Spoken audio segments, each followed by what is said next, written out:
Hello నమస్తే. నేను journalist Srinivas. ఈరోజు దిశ పేపర్లో వచ్చిన వార్తల ముందుగా చూద్దాం. బీఆర్ఎస్ ఎటు బీఆర్ఎస్ ఎటు అంటే దేని విషయంలో ఎటు అంటే ఉపరాష్ట్రపతి ఎన్నికలు ఉన్నాయి. ఉపరాష్ట్రపతి ఎన్నికల్లో ఎవరికి మద్దతు ఇస్తుంది అని ఇండియా కూటమి ఒక అభ్యర్థిని పెడుతుంది. ఎన్డీఏ కూటమి ఆల్రెడీ అనౌన్స్ చేసింది. సిపి రాధాకృష్ణన్ మన దగ్గర గవర్నర్ కూడా పనిచేశారు. ఇండియా కూటమి కూడా నిన్ననే అనౌన్స్ చేసింది. జస్టిస్ బి సుదర్శన్ రెడ్డి గారు రంగారెడ్డి జిల్లా కందుకూరు మండలంలో ఒక విలేజ్ సంబంధించి తెలంగాణకు సంబంధించిన వ్యక్తి. ఇప్పుడు ఏం చేస్తుంది బీఆర్ఎస్? తెలంగాణ వాదము, తెలంగాణ ఉద్యమ పార్టీగా ఉన్న బీఆర్ఎస్ పార్టీ తెలంగాణ నుంచి సెలెక్ట్ చేసింది ఇండియా కూటమి ఉపరాష్ట్రపతి అభ్యర్థిగా. మద్దతు ఇస్తుందా ఇవ్వదా? లేదా ఎన్డీఏ కూటమి తమిళనాడు నుంచి అభ్యర్థిని పెట్టింది, తమిళనాడు అభ్యర్థిని వాళ్ళకి ఇస్తుంది, లేదా ఇద్దరికి కాదని సైలెంట్గా ఉంటుంది. ఏ రకంగా స్టాండ్ తీసుకుంటే బీఆర్ఎస్కి ప్రయోజనం, నష్టం ఎట్లా ఉంటుందనే విషయాలపైన ఇప్పుడు పెద్ద ఎత్తున చర్చ జరుగుతుంది. ఎందుకంటే బీఆర్ఎస్ పార్టీకి లోక్సభలో మెంబర్స్ లేరు. కేవలం రాజ్యసభలో నలుగురు ఉన్నారు. కేఆర్ సురేష్ రెడ్డి, వద్దిరాజు రవిచంద్ర, పారసాద రెడ్డి, దామోదర్ రావు. ఈ నలుగురు రాజ్యసభలో బీఆర్ఎస్ పార్టీ నుంచి ఉన్నారు. ఈ నలుగురు మద్దతుని ఎట్టిప్పిస్తారు కేసీఆర్. ఎన్డీఏ కూటమి అభ్యర్థికి ఇప్పిస్తే కాంగ్రెస్ పార్టీ చెప్పింది బీజేపీతో కుమ్మక్కయ్యారని మేము ఫస్ట్ నుంచి అంటున్నాం, ఇది కరెక్టే, ఇదిగో నిదర్శనం అని. లేదా తమిళనాడు వ్యక్తి కాబట్టి మన తెలంగాణ వ్యక్తి కాబట్టి బి సుదర్శన్ రెడ్డి గారికి మద్దతు ఇస్తే తెలంగాణ వాది, తెలంగాణకు సంబంధించిన వ్యక్తి కాబట్టి అని బీజేపీ ఇరుకొని పెట్టింది. కాంగ్రెస్ పార్టీతో కుమ్మక్కై బీఆర్ఎస్ వ్యవహారం చేస్తే మేము ఫస్ట్ నుంచి చెప్తున్నది ఇదే అంశం అని చెప్పి వాళ్ళు చెప్పే అవకాశం ఉంది. లేదా సైలెంట్గా ఉన్నారనుకో, ఇటు అటెండ్ కాకుండా న్యూట్రల్గా, ఇది బీజేపీ డైరెక్షన్లోనే బీజేపీకి ఎన్డీఏ కూటమికి లాభం చేయడం కోసమే సైలెంట్గా ఉన్నారు. ఎందుకు సైలెంట్గా ఉండాలి? జస్టిస్ బి సుదర్శన్ రెడ్డి ఒక కాంగ్రెస్ పార్టీ అభ్యర్థి కాదు, ఇండియా కూటమి అభ్యర్థి. ఇండియా కూటమిలో ఉన్న అన్ని పార్టీల అభ్యర్థి ఆయన, దట్టు తెలంగాణ వ్యక్తి. తెలంగాణ అభ్యర్థిని ఉపరాష్ట్రపతిగా దేశం చూడటానికి నిలబెడితే కనీసం మద్దతు ఇవ్వాల్సిన బాధ్యత తెలంగాణ ఉద్యమ పార్టీగా లేదా అనే ఒక ప్రశ్న వస్తుంది. మొత్తానికైతే ఇప్పుడు బీఆర్ఎస్ ఏం చేస్తుంది అనే దానిపైనే తెలంగాణ వ్యాప్తంగా చర్చ. ఎందుకంటే కాంగ్రెస్ క్లియర్గా ఇండియా కూటమిలో ఉంది, వాళ్ళు ఇండియా కూటమికి మద్దతు ఇస్తారు. బీజేపీకి ఎన్డీఏ అభ్యర్థికి మద్దతు ఇస్తారు, క్లారిటీ. కానీ ఇక్కడ బీఆర్ఎస్కి వచ్చేటప్పటికే సంక్లిష్టం అయిన పరిస్థితుల్లో ఉంది. ఏం చేస్తాడు కేసీఆర్ అనే నిర్ణయం పైనే ఎటువైపు ఉంటుంది అంటే ఎటువైపు ఉండాలో తెలవని పరిస్థితుల్లో ఉన్నారు ఇప్పుడు బీఆర్ఎస్ పార్టీ. ఇక అప్పుడు సందర్భాన్ని బట్టి ఏం డెసిషన్ తీసుకుంటూ చూడాలి. ఇది ఒక వార్త అయితే,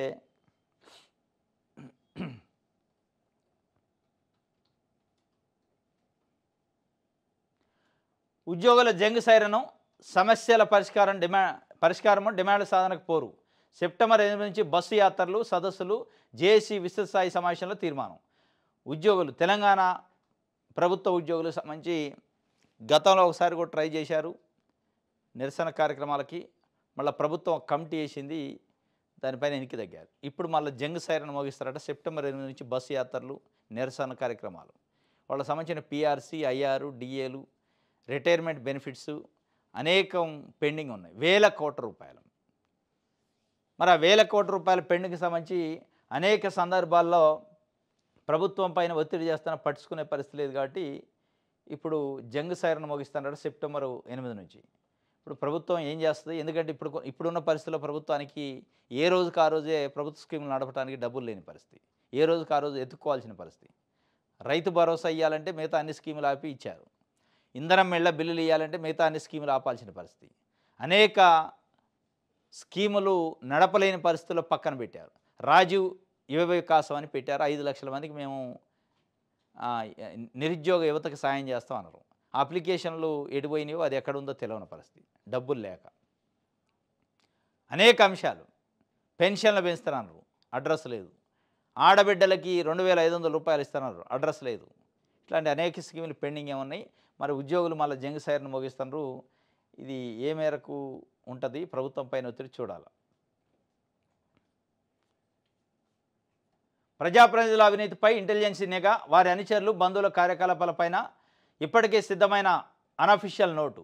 వివిధ అంశాలపై ఆధారాల సేకరణ. ఇందులో కొందరు మంత్రుల పేర్లు సైతం ప్రభుత్వ ప్రతిష్టను దెబ్బతీసేలా వ్యవహరిస్తున్నారని గుర్తింపు. త్వరలో సీఎంకు నివేదిక.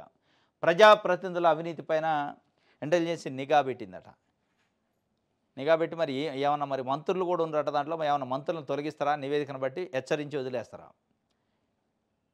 ఇప్పుడున్న నిజంగానే రాజకీయ పార్టీలు, రాజకీయ పాలసీలు, రాజకీయ పార్టీల వ్యవహార శైలి చూస్తే నిజంగానే అవినీతి చేసే వాళ్ళని తొలగించే అంత దమ్ము, ధైర్యం, అంత కమిట్మెంట్ ఉన్న నాయకులు ఉన్నారంటే లేరు. వాస్తవం ఏ పార్టీలో లేరు.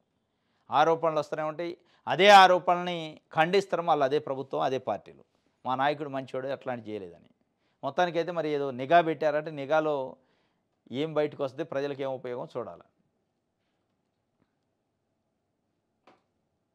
రైట్. నమస్తే తెలంగాణలో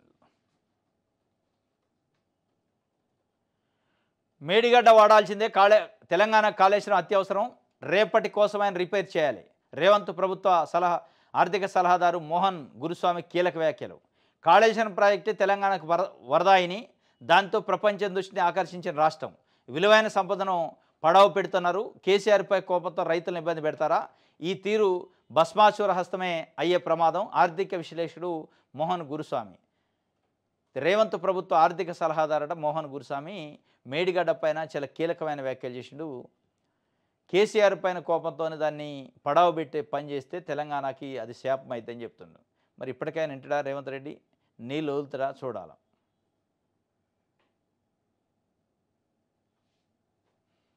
యూరియా కోసం లైన్లు.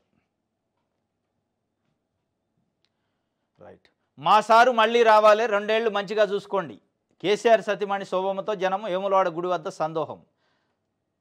వేములవాడ సిరిసిల్ల రాజన్న దర్శనానికి పోయిందట కేసీఆర్ సతీమణి శోభమ్మ మనవడితోని. అక్కడ కొంతమంది మహిళలు, మరి వీళ్ళు ఏర్పాటు చేస్తే వచ్చిన మహిళ, నిజంగానే సహజంగానే వచ్చిన మహిళ తెలియదు. కానీ ఎందుకంటే రాజకీయ పార్టీలు ఇవి కూడా చేస్తూ ఉంటాయి. ఎవరిని అక్కడ అరేంజ్ చేసి వీళ్ళు పోయి కలిసినట్టు, అడిగినట్టు, మాట్లాడినట్టు ఫోటోలు, వీడియోల కోసం. వాళ్ళు అయితే అడిగారట, మళ్ళీ మా సారు మళ్ళీ రావాలి, మళ్ళీ రావాలంటే మీరు ఆయన్ని జాగ్రత్తగా చూసుకుంటే ఒక 2-3 ఏళ్ల పాటు ఆయన ఉంటేనే మాకు మంచిగా ఉంది అని చెప్పి మహిళలు అడిగినట్టు ఒక వార్తని నమస్తే తెలంగాణ పేపర్ వేసింది. మా సారు మళ్ళీ రావాలంటున్నారట. రైట్.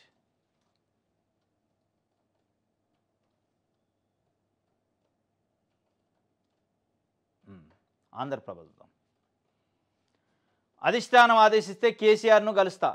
లక్ష్య సాధన నా కర్తవ్యం. భేషజాలు ఏమాత్రం లేవు. రిజర్వేషన్ల పెంపు ఆవశ్యకం. ఆ ప్రక్రియ రాజ్యాంగబద్ధం కావాల్సిందే. ఆ దిశగా నా పోరాటం ఆగదు. పార్లమెంట్లో చట్ట సవరణ సాధిస్తాం. బీసీలకు ఇచ్చిన మాట నిలబెట్టుకుంటాం. 42% వాటా వారికే దక్కాల్సిందే. జస్టిస్ సుదర్శన్ రెడ్డి అందుకు వెన్నుదన్ను. ఆయన ఉపరాష్ట్రపతిగా గెలిస్తే బీసీలకు మరింత మేలు. పార్టీలకు అతీతంగానే ప్రజాపాలన, సంక్షేమ ఫలాలు అందరికీ చేరుతున్నాయి. కేసీఆర్ను కలుస్తా అంటున్న ముఖ్యమంత్రి రేవంత్ రెడ్డి. దేనికోసం అంటే ప్రజల సంక్షేమము, రాష్ట్ర అభివృద్ధి, బీసీల రిజర్వేషన్లు, అనేక ప్రజా సమస్యలపైన ఒకవేళ నిజంగానే కేసీఆర్నే కలవాల్సి వస్తే, కేసీఆర్ని కలిస్తేనే పరిష్కారం అయితే అనుకుంటే నాకు ఎట్లాంటి భేషజాలు లేవు. అధిష్టానం ఆదేశిస్తే వెళ్ళి కేసీఆర్ని కలిసి మాట్లాడొస్తా. నాకు ఎట్లాంటి ఇబ్బంది లేదు. దేనికోసం ఆ మాట అనాల్సి వచ్చింది? ఎందుకు ఆ ప్రాధాన్యత ఎందుకు వచ్చింది? మీరు గవర్నమెంట్లో ఉన్నారు. కేసీఆర్ ఫామ్ హౌస్లో ఉండదు. ఆయన ప్రతిపక్ష నాయకుడు. ప్రతిపక్షం ఫామ్ హౌస్కు పరిమితమైంది అనేది ఒక చర్చ.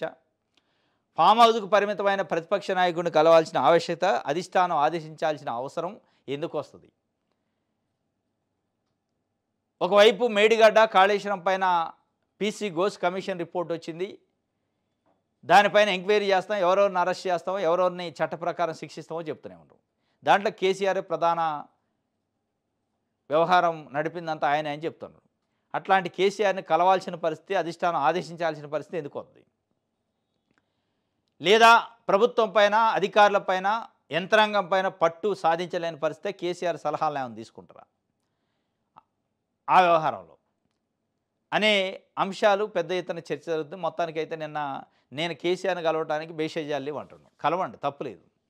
రాష్ట్రం కోసం, తెలంగాణ అభివృద్ధి కోసం ప్రతిపక్ష నాయకుడు, 10 ఏళ్ళు ముఖ్యమంత్రిగా పనిచేసిన వ్యక్తి, అంతకుముందు ఒక 10-12 ఏళ్ళు ఉద్యమం చేసిన నాయకుడు, ఆయన అనుభవాలు, ఆయన చెప్పే సలహాలు ఉపయోగపడతాయని కూడా కలవచ్చు.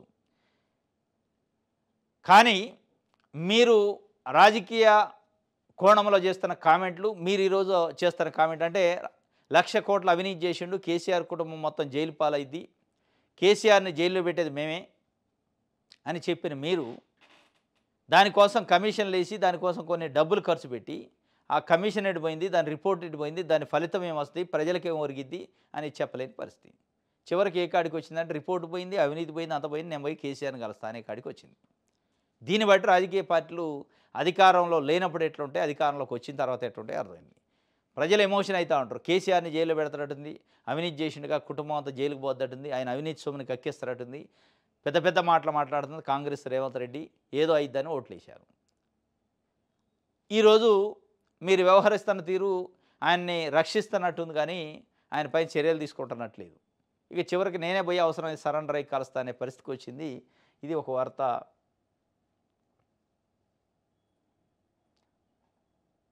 ఆ నివేదికను కొట్టేయండి, విచారణ అర్హత వారికి లేదు, ప్రభుత్వం అడిగినట్లుగానే నివేదిక ఇచ్చారు, విచారణలో వాస్తవాలను వక్రీకరించారా, హైకోర్టులో సవాల్ చేసిన గులాబీ బాసు కేసీఆర్. వేర్వేరుగా పిటిషన్లు దాఖలు చేసిన మాజీ మంత్రి హరీష్ రావు కేసీఆర్ అట పీసీ ఘోష్ కమిషన్కి చట్టబద్ధత లేదు, ఆ రిపోర్టు కొట్టేయండి. ఈ రిపోర్టు ప్రభుత్వాన్ని అడిగితే ఇయ్యలే. మరి రిపోర్ట్లో చట్టబద్ధత లేదు, రిపోర్ట్ ఎట్టుందో ఎళ్ళకెట తెలిసిందో కానీ ఆ రిపోర్టే లేదు. రిపోర్ట్ ఉంటే కదా మీకు తెలిసేది. ఆ రిపోర్ట్ చట్టబద్ధత ఉందా లేదా, ఆ రిపోర్టు నిజంగానే ప్రభుత్వం కాంగ్రెస్ పార్టీ చెప్పినట్టు రాశారా, దాంట్లో అబద్ధాలు ఉన్నాయా, నిజం ఉందా తెలవాలంటే రిపోర్టు మీకు రావాలి. రిపోర్టే మీకు రాలే, మీకు ఇయ్యనని రిజెక్ట్ చేశారు, ఇంకా అసెంబ్లీలో పెట్టలే. మరి ఏ ప్రకారమో కానీ మొత్తానికైతే ఆ రిపోర్ట్ని అసెంబ్లీ దాకా రాకుండా అడ్డుకోవాలని ఏం కానీ కేసీఆర్ హరీష్ రావు పిటిషన్ వేశారు హైకోర్టులో, దాన్ని కొట్టేయండి అని.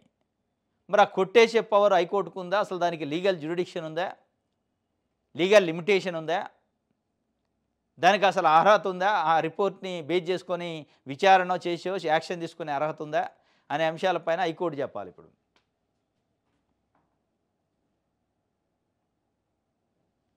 రైట్, వెలుగు చూద్దాం. ఉపరాష్ట్రపతి బరిలో తెలంగాణ బిడ్డ, ఇండియా కూటమి అభ్యర్థిగా supreme court retired judge justice B Sudarshan Reddy. ఢిల్లీలో ప్రతిపక్ష పార్టీల భేటీ తర్వాత ప్రకటించిన ఖర్గే ఏకగ్రీవంగా నామినేట్ చేసిన అపోజిషన్ పార్టీలు. ఢిల్లీలో జస్టిస్ సుదర్శన్ రెడ్డికి ప్రతిపక్ష నేతల స్వాగతం. ఈ ఎన్నిక ఒక సైద్ధాంతిక పోరాటం అని ఖర్గే చెప్తుండు. మొత్తానికైతే తెలంగాణ బిడ్డకు ఉపరాష్ట్రపతి అభ్యర్థిగా పోటీ చేసే అవకాశం ఇండియా కూటమి ఇచ్చింది. ముదురుతున్న యూరియా లొల్లి. రాష్ట్రానికి కేంద్రం కేటాయించింది 9.80 లక్షల టన్నులు, ఇప్పటివరకు ఇచ్చింది 5.30 లక్షల టన్నులే. ఆగస్టు నాటికి సరఫరా చేయాల్సింది 8,30,000 టన్నులు కాగా 3 లక్షల టన్నులు లోటు. అందుకే ఈ లైన్లు క్యూలు కట్టే పరిస్థితి అని చెప్పి కాంగ్రెస్ పార్టీ రాష్ట్ర ప్రభుత్వం చెబుతుంది. దీని వెనక పెద్ద కుట్ర ఉందనేది కూడా కాంగ్రెస్ పార్టీ ఆరోపణ. కాంగ్రెస్ పార్టీ ప్రభుత్వం తెలంగాణలో ఉంది కాబట్టి రాష్ట్ర ప్రభుత్వం దానికి బ్యాడ్ నేమ్ రావడం కోసమే అలాట్ చేసిన యూరియాని ఇవ్వకుండా ఆపుతుంది. 8,30,000 టన్నుల అలాట్మెంట్ ఉంటే 5 లక్షల చిల్లర టన్నులు మాత్రమే ఇచ్చారు. మిగతాయి హోల్డ్ చేసిన దానికి కారణం ఇదే తెలంగాణలో కాంగ్రెస్ పార్టీ ప్రభుత్వం పైన వ్యతిరేకత రావడానికి అని చెప్పి వాళ్ళు ఆరోపిస్తారు. మరి బీజేపీ వైపు నుంచి సౌండ్ లేదు.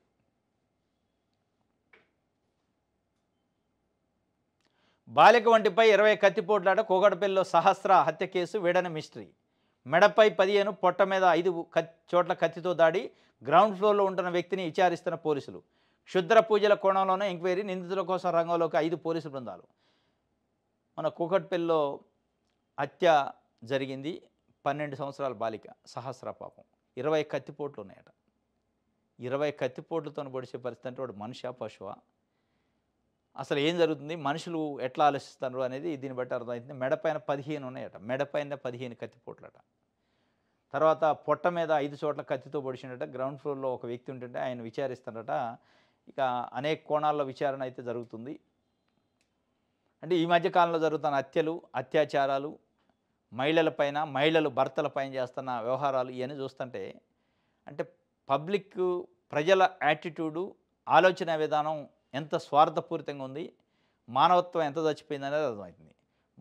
భార్యలు భర్తలను చంపటం, భర్తల భార్యలను చంపటం, చిన్నపిల్లల్ని ఇట్లాంటి సైకోగాళ్ళు చంపటం అత్యంత హేయంగా, అత్యంత జుగుత్సాకరంగా అంటే కళ్ళతో చూడలేని, చెవులతో వినలేని పద్ధతులలో హత్యలు చేస్తున్నారు. దీనిపైన మరి పోలీసులు అయితే చాలా సీరియస్‌గానే చేస్తున్నారు. ఏం జరిగిద్దో చూడాలి.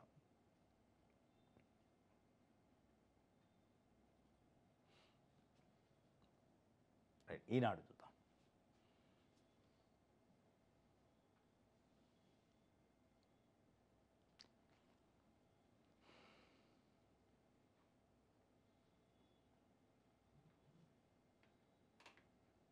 రైట్.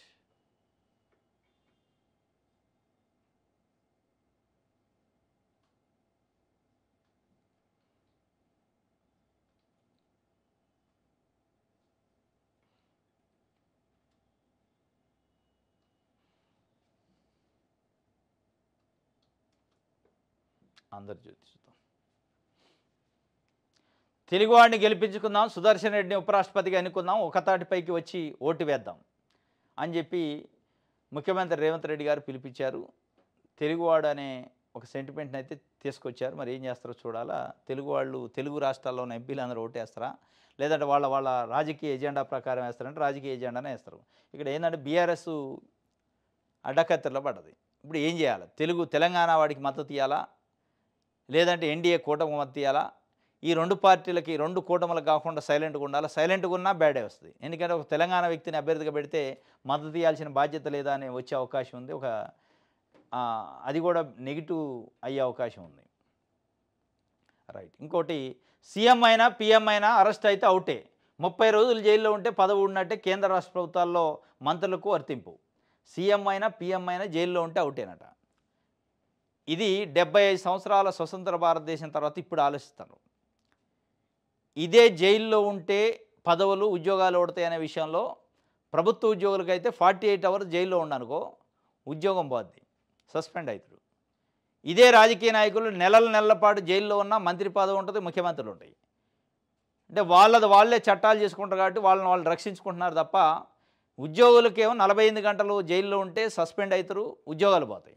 అదే రాజకీయ నాయకులు జైల్లో ఉండొచ్చు, 2 పదవులు ఉండొచ్చు, అనేక రకాల ఫ్లెక్సిబిలిటీలు, అవకాశాలు. ఒక ఎంపీగా ఉంటాడు. ఎంపీగా ఉన్న ఎంపీ మళ్ళీ ఎక్కడైనా ఎమ్మెల్యే పోస్టు ఖాళీ అయితే ఎమ్మెల్యే పోస్టుకు పోటీ చేయొచ్చు. ఇది ఇట్లే ఉంచుకొని రాజీనామా చేయడు. ఎమ్మెల్యే పోస్టు కూడా గెలిచిన తర్వాత, అభ్యర్థిగా గెలిచిన తర్వాత ఈ 2 పదవులు ఉంటాయి. అప్పుడు ఈ రెండిట్లో ఏది ఉంచుకోవాలో చూజ్ చేసుకొని ఒకదాన్ని వదులుకోవచ్చు. అంత చాయిస్ బేస్డ్ వాళ్ళకు ఉంది. అదే ఒక ఉద్యోగి, ప్రభుత్వ ఉద్యోగి ఎలక్షన్స్లో కంటెస్ట్ చేయాలంటే ఉద్యోగానికి రాజీనామా చేయాలి. అంటే ఉద్యోగికి అయితే ఒక రకం, రాజకీయ నాయకుడికి అయితే ఇంకో రకం. రాజకీయ నాయకుడు 3 పదవులు ఉండొచ్చు, 4 ఉండొచ్చు, చివరికి అల్టిమేట్గా ఉంచుకోవాల్సింది ఒకటే. కానీ పోటీ చేయొచ్చు, కంటెస్ట్ చేయొచ్చు. రేసులో ఉండటానికి ఎక్కడ పదవులు అడ్డం రావు. వాళ్ళకి ఆల్రెడీ ఉన్న పదవులు వాళ్ళు పోటీ చేయడానికి అర్హత అడ్డం రాని పరిస్థితి. అదే వేరే వర్గాలు అయితే అడ్డం వస్తాయి. అట్లే ఇక్కడ 48 గంటల పాటు జైల్లో ఉంటే సస్పెండ్ ఉద్యోగులను చేస్తున్నప్పుడు ముఖ్యమంత్రికో, ప్రధానమంత్రికో, మంత్రులకో ఆ నిబంధన ఎందుకు వర్తించదు? మళ్ళీ ఇప్పుడు కొత్తగా బిల్లు పెట్టారు. కానీ బిల్లులో కూడా మళ్ళీ కుట్ర ఉంది. 30 రోజుల పాటు జైల్లో ఉంటేనట, 2-3 రోజులు ఉంటే లేదట. మళ్ళీ 30 రోజుల పాటు ఉంటేనే ఆయనకు ఆ పదవి పోద్ది, లేదంటే పదవి ఉంటుంది. ఈ 30 రోజుల్లో డబ్బులు ఉన్నోళ్ళే ఉంటారు ముఖ్యమంత్రులు, ప్రధానమంత్రులు. అంటే వ్యవస్థ అంతా వాళ్ళ వైపు ఉంటుంది. అడ్వకేట్ని పెట్టుకుంటారు, లక్షల రూపాయలు ఇచ్చి బెయిల్ వస్తుంది. ఏంది దీనివల్ల లాభం అంటే ఈ చట్టం, ఎన్డీఏ కూటమి తెచ్చే చట్టం కేవలం ప్రతిపక్ష పార్టీల ముఖ్యమంత్రుల్ని, మంత్రుల్ని ఇబ్బందులు పెట్టి, కేసులు పాలు చేసి, జైల్లో పెట్టి పదవులు ఓడగొట్టే కార్యక్రమం. ఎవరైనా వాళ్ళ మాట అయినా వాళ్ళ పరిధిలోకి రాని పార్టీలో నాయకులను దించాలి అనుకుంటే, వాళ్ళు ఓడించలేని నాయకులు ఎవరైనా ఉంటే, మాస్ ఫాలోయింగ్ అయిన లీడర్లు ఎవరైనా ఉంటే వాళ్ళ మీద ఒక బట్ట కాల్చి మేదేసి సిబిఐ, ఈడీ, ఐటీ ఇవి ఉన్నాయి కదా, ఎట్లాగో వాటిని ఉపయోగించుకొని ఒక కేసు పెడతారు, లోపటేస్తారు, పదవి పోదు, బెయిల్ రాకుండా చేస్తారు. ఇది ఎందుకు? చట్టాన్ని అట్లా ఎందుకు అనుకోవాలంటే అనుకోవాల్సి వస్తుంది. గడిచిన 11 సంవత్సరాల నుంచి నరేంద్ర మోడీ చేస్తున్న వ్యవహారం, నరేంద్ర మోడీ ప్రభుత్వము, బీజేపీ అనేక రాష్ట్రాల్లో ఉన్న ప్రతిపక్ష పార్టీ ముఖ్యమంత్రుల్ని దింపిన కార్యక్రమం, ప్రభుత్వాలను విచ్ఛిన్నం చేసిన కార్యక్రమం ప్రత్యక్షనో పరోక్షంగానో మనం చూసినో కళ్ళకు కనపడుతుంది. ఇక దానికోసం ఈ చట్టం చేసేది. నిజంగానే మోడీకో, అమిత్ షాకో ఇట్లాంటి కమిట్మెంట్ ఉంటుంది అసలు?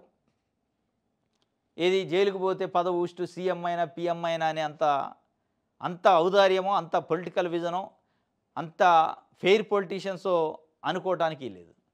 ఈ 11 ఇయర్స్‌లో వాళ్ళు చేసిన చాలా రాజకీయ వ్యవహారాలను చూస్తే అనిపిస్తుంది. కాబట్టి చట్టం తెచ్చేది దీని వెనక ఒక ఇంటెన్షన్, ఒక కుట్ర ఉందనేది ఇండియా కూటమి, కాంగ్రెస్ పార్టీ ఆరోపిస్తున్నాయి. వీళ్ళు చేసిన వ్యవహారం చూస్తే కూడా అట్లే అనిపిస్తుంది. ఏం చేస్తారో చూడాలి. మొత్తానికైతే జైలుకి పోతే పదవి అయిపోద్దట. సాక్షి చూద్దాం. ఇది ఈరోజు న్యూస్ అనాలిసిస్. రేపు తాజా వార్తలతో తిరిగి కలుసుకుందాం. Thank you.